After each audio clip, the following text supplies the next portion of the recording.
കൊള്ളയടിച്ചു കൊഴുത്തൊരു വെള്ളക്കാരെക്കാളും ഭീകര കള്ളന്മാരാൽ ഇന്ത്യ ഭരിക്കും കാലത്ത് 450 കൊല്ലമിരുന്ന പുരാതന പള്ളി പൊളിച്ച് നാണക്കേട് വരുത്തി മതേതര രാജ്യത്ത്.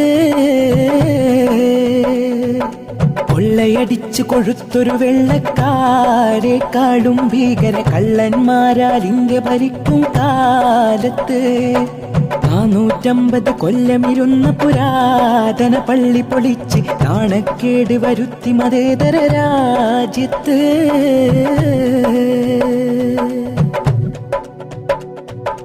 സായിപ്പന്മാർ തോറ്റുമടങ്ങിയ അഖണ്ഡ ഭാരത രാജ്യത്ത് സോഷ്യലിസം പാലൂട്ടി വളർത്താൻ ഉന്നത ജാതർ രംഗത്ത്. സ്വാതന്ത്ര്യം കൊണ്ടേറെ ഗുണങ്ങൾ നാട്ടിലെ മന്ത്രി മഹാന്മാർക്കും സ്വാമി വരേണ്യ സവർണ വയറ്റിൽ ഗർഭം പൂണ്ട് ജനിച്ചോക്കും ഉദ്യോഗസ്ഥന്മാരുടെ മക്കൾക്കും പെൺവാണിഭത്തിന് മാധ്യമവർത്തികളായ മൃഗങ്ങൾക്കും.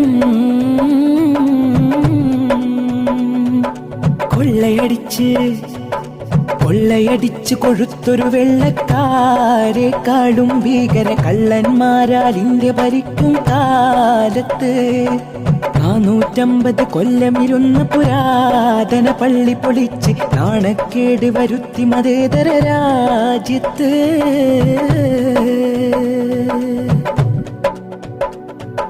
കഷ്ടത പെരുകിയ സാധുജനങ്ങൾ വോട്ട് കൊടുത്തിട്ടധികാരം കിട്ടിയ കൂട്ടർ കട്ടുകവർന്നും തട്ടിക്കൂട്ടിയ ഭണ്ഡാരം. കട്ടിപ്പൊന്നും പട്ടും വളയും കോട്ടക്കൊത്തള കൊട്ടാരം കാട്ടുകുബേരന്മാരെ കൂട്ടി കാബര നൃത്തം സൽക്കാരം. ഹോട്ടലിലെങ്ങും കള്ളും സംഭാരം ജനാധിപത്യ വോട്ടു പിടിക്കാൻ നോട്ട് തുലാഭാരം. കൊള്ളയടിച്ച് കൊഴുത്തൊരു വെള്ളക്കാരെക്കാളും ഭീകര കള്ളന്മാരാൽ ഇന്ത്യ ഭരിക്കും കാലത്ത് 450 കൊല്ലമിരുന്ന പുരാതന പള്ളി പൊളിച്ച് നാണക്കേട് വരുത്തി മതേതര രാജ്യത്ത്.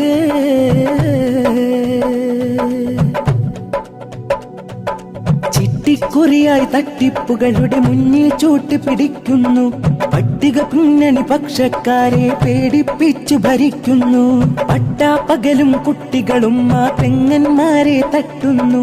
വെട്ടിനുറുക്കി ചുട്ടുകരിച്ചും പീഡിപ്പിച്ചു രസിക്കുന്നു. കൂട്ടുകുടുംബം നട്ടം തിരിയുന്നു. സ്വാതന്ത്ര്യ ജൂബിലി പാട്ടിനിടയ്ക്കിവർ പൊട്ടിക്കരയുന്നു.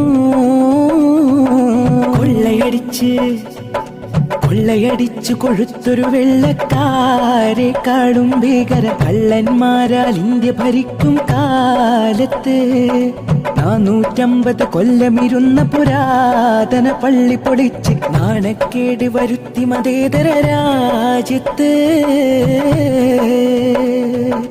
കൊള്ളയടിച്ചു കൊഴുത്തൊരു വെള്ളക്കാരെക്കാളും ഭീകര കള്ളന്മാരാൽ ഇന്ത്യ ഭരിക്കും കാലത്ത് 450 കൊല്ലമിരുന്ന പുരാതന പള്ളി പൊളിച്ച് നാണക്കേട് വരുത്തി മതേതര രാജ്യത്ത്.